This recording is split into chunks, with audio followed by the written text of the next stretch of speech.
The rights activists say scores of Bahraini children still remain in Bahraini jails. Bahraini activists say the Al Khalifa regime keeps Bahraini children in adult prisons. The activists have also called for an end to the torture of children in regime prisons. Scores have been killed and thousands more arrested in recent months as part of the Saudi-backed crackdown on anti-regime protests in Bahrain. A report last month found the regime guilty of using excessive force and torture against protesters.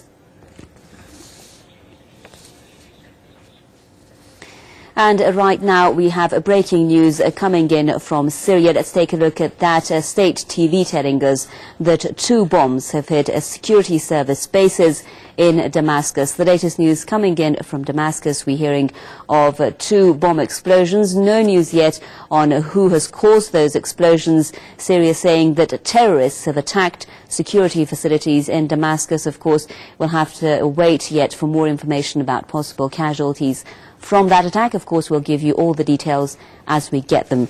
Meanwhile, Asma Darwish is a Bahraini activist joining us now on the line from Manama in Bahrain to share her comments with us about the situation there. Asma, we've been reporting here on Press TV about the children arrested by the Manama regime. What do we know about their conditions, their numbers, why they were arrested and why they are still in jail? Hello, my dear. First of all, there are so many prisoners who in Bahrain are still detained, and since March crackdown, they have been subjected to verbal assault and to discrimination and to physical torture. And the UN report demanded Bahraini regime to release all political prisoners. In Bahrain, there are so many prisoners who are below 20 years old.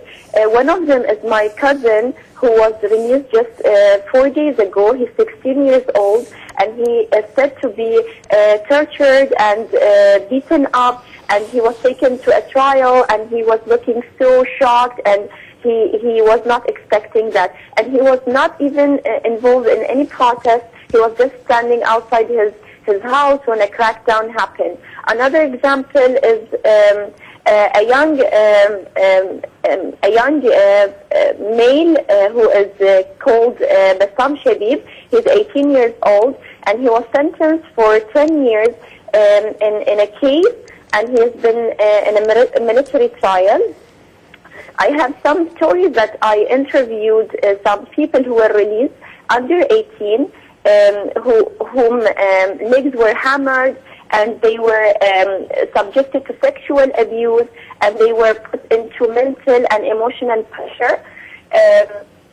Those stories are happening here in Bahrain, like in a common way, and Bahraini police and Bahraini prisons are practicing those practices against young people commonly.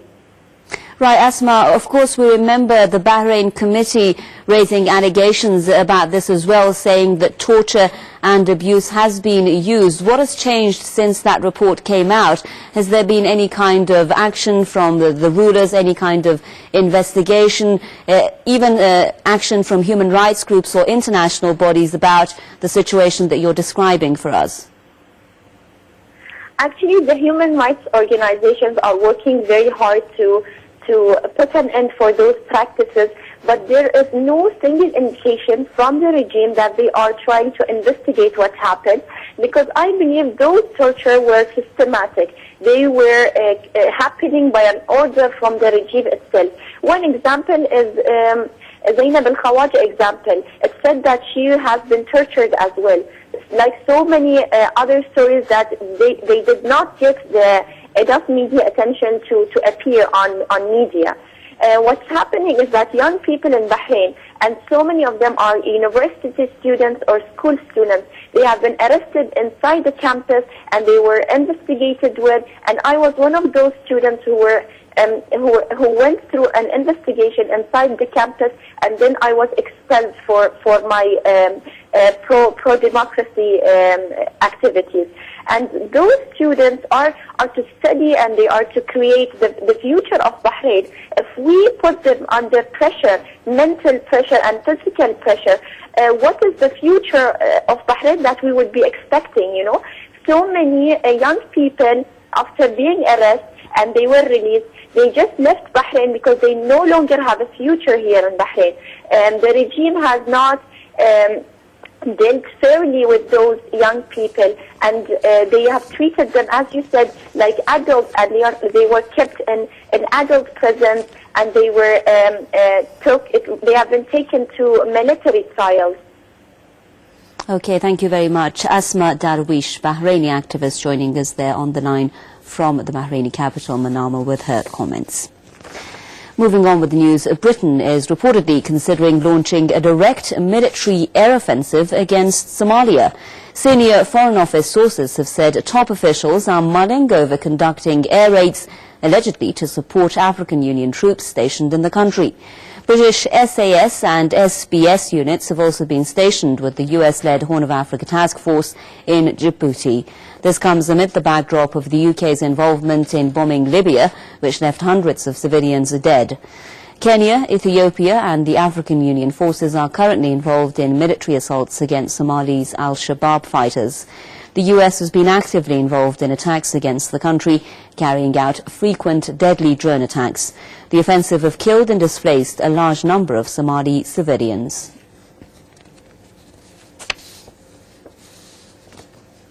Rodney Shakespeare is a political analyst joining us now on the line from London to share more information with us about this. Mr. Shakespeare, first of all, how serious could this decision be, and what are you hearing about these reports of a direct military action by Britain in Somalia? Well, it's very serious because it represents the consequences of negative attitude and negative policy. One thing you can be certain of is that just as there are now drones and US air attacks, if there's a British involvement, there are going to be many, many more civilians killed, and the hatreds of those who carry out the attacks will, of course, greatly increase. The parallels really are between a situation like in Afghanistan and in Pakistan. The problem is that the West does not have a philosophy and economics and politics which can capture the imaginations of young men.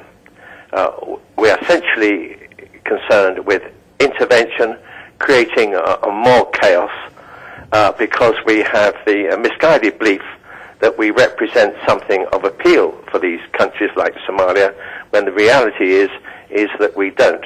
So I'm afraid we're looking at a negative situation at which David Cameron, who's become extremely cocky because he thinks that he's capable of solving the world's problems by force.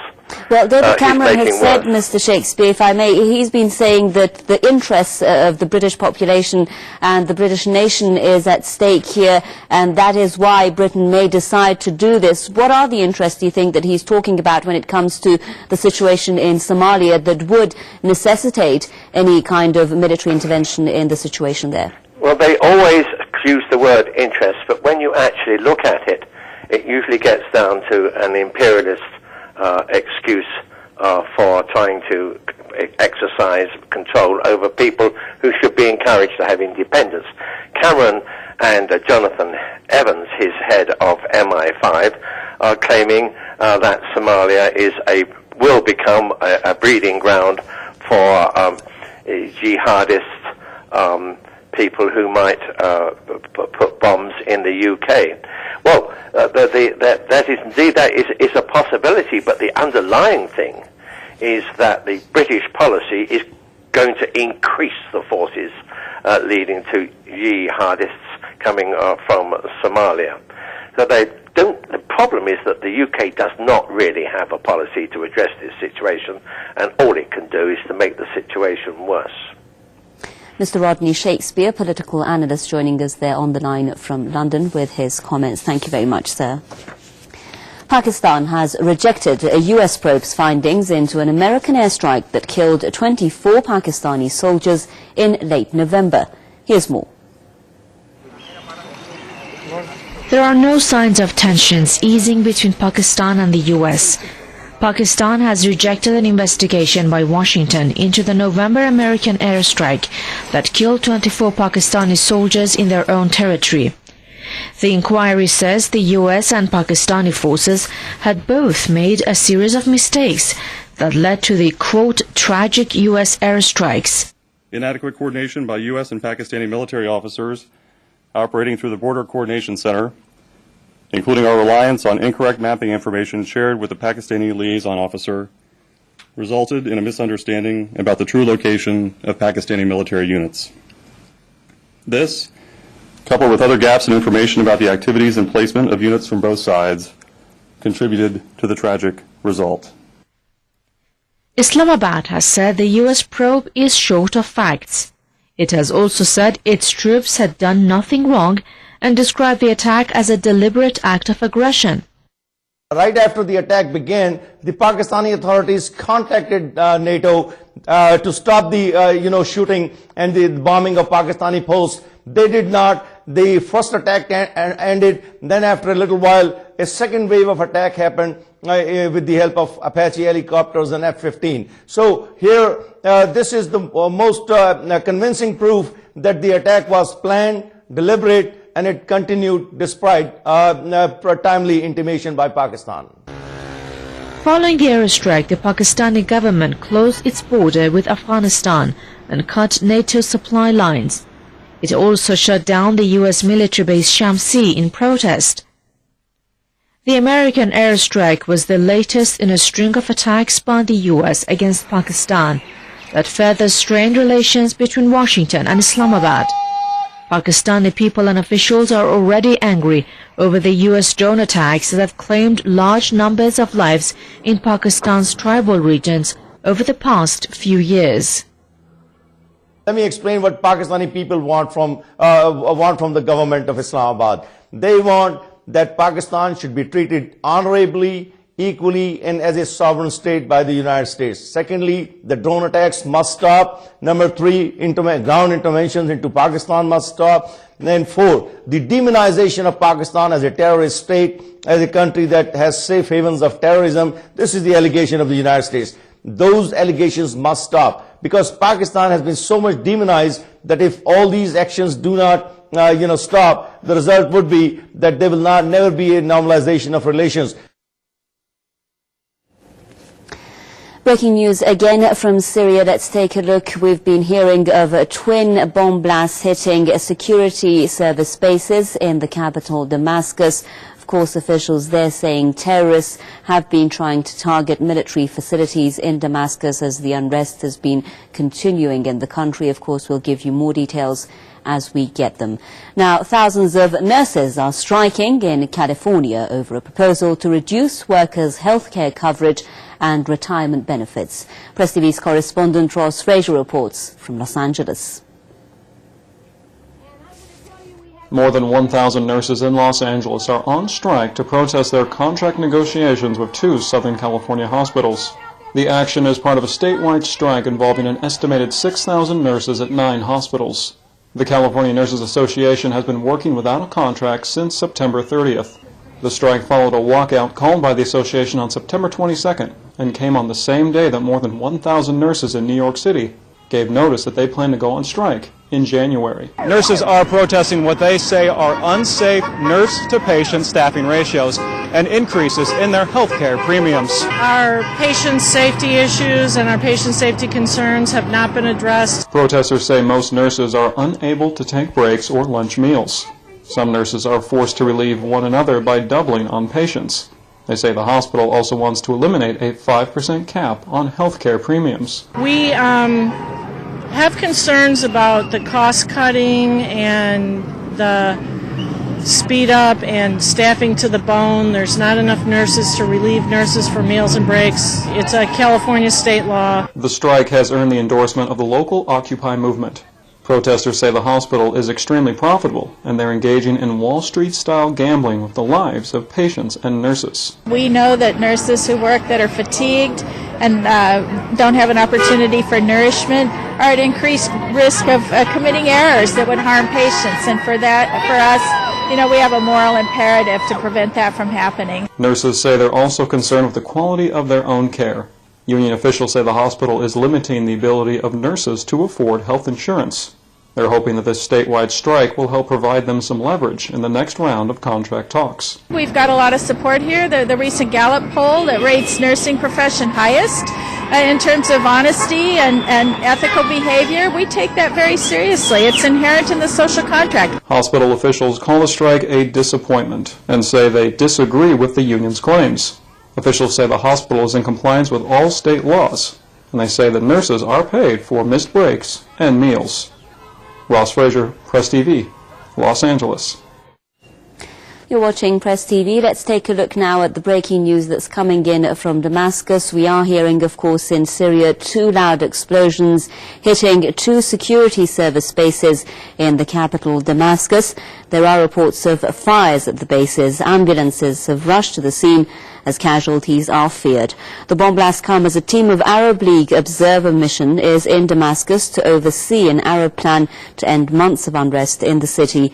The mission has prompted anger from the opposition, charging it's a plot to stall tougher action against the Syrian government. Syria has been the scene of unrest, of course, since March. Thousands of people, including security forces, have lost their lives in the violence. The opposition has been blaming the government for the deaths. However, Damascus holds foreign-backed armed gangs responsible.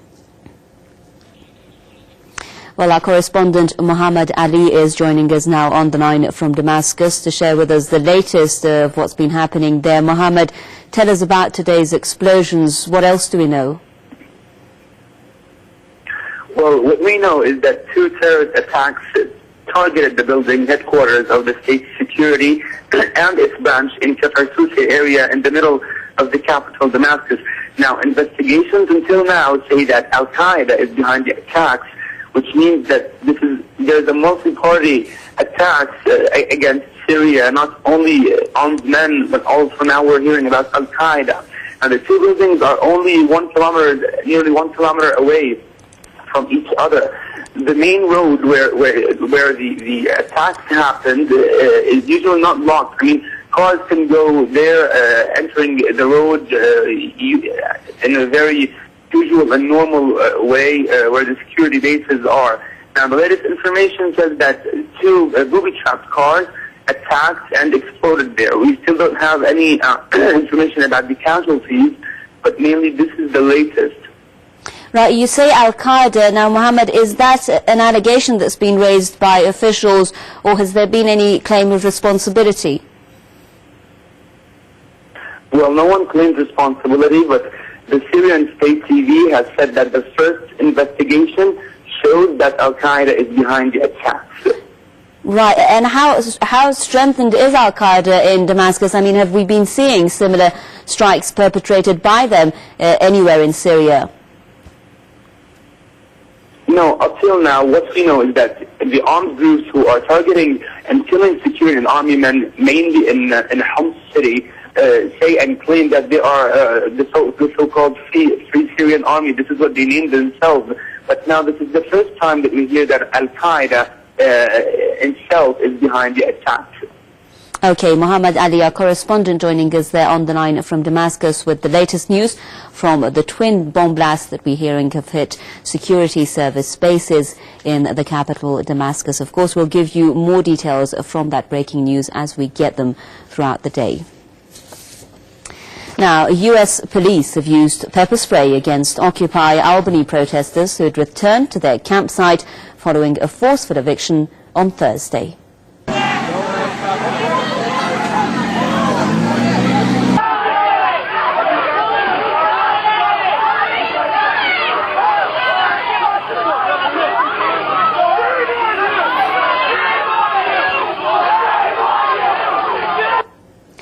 The eviction began late in the afternoon when officers removed tents from the camp in a downtown park, making several arrests.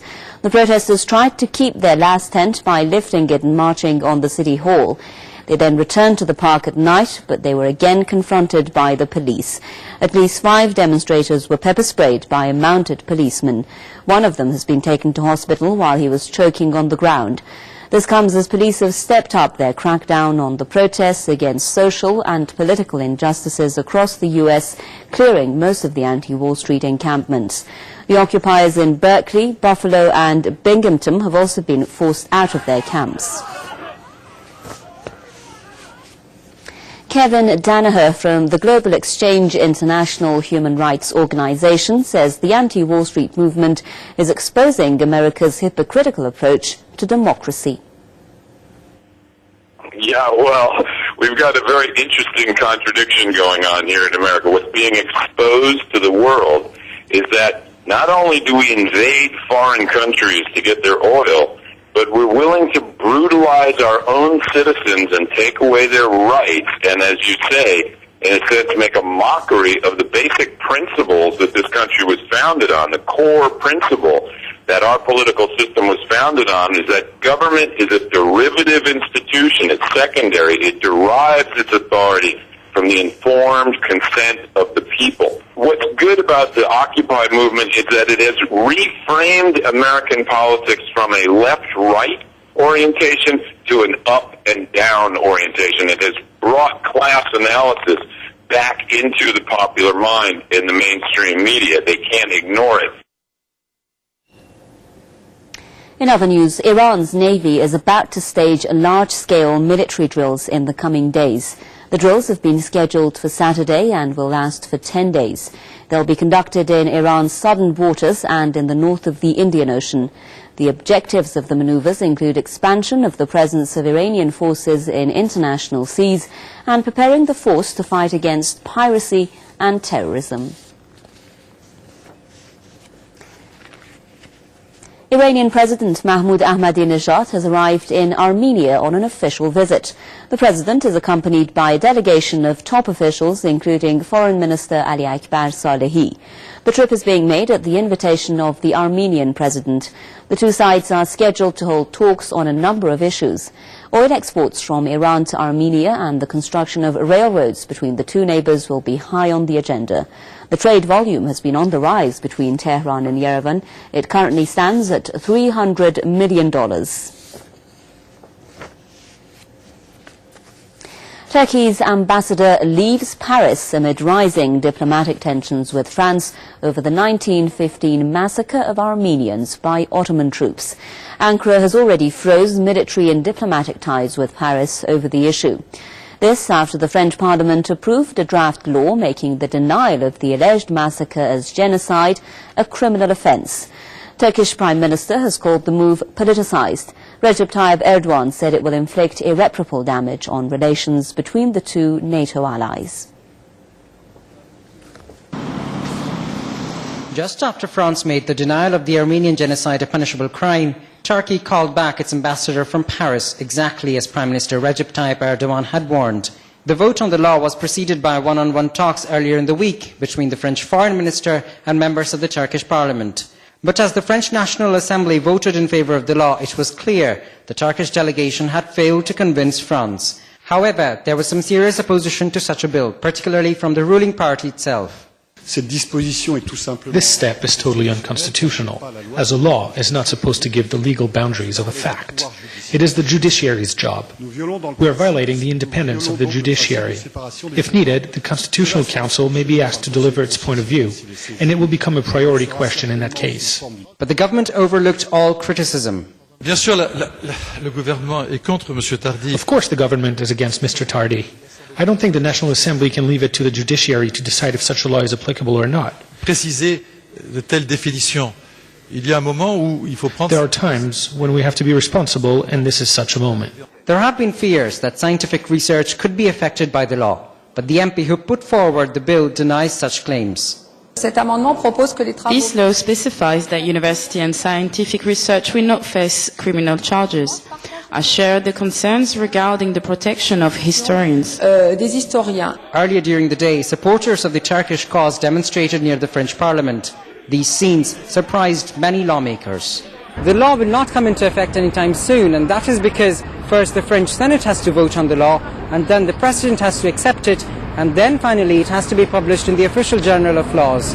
And for the time being, the French National Assembly and the Senate are both closed for the end of the year holidays. Turkish entrepreneurs have warned economic ties worth 12 billion euros between Paris and Ankara could suffer. And Turkey has warned it will dig up long-closed chapters of French colonialism in Africa. How far both sides will go over this debate remains to be seen. Anistra Prai, Press TV, Paris. And that brings us to an end of this edition of the news. Do stay tuned. In a couple of minutes, it's a brief look at the hour's top stories.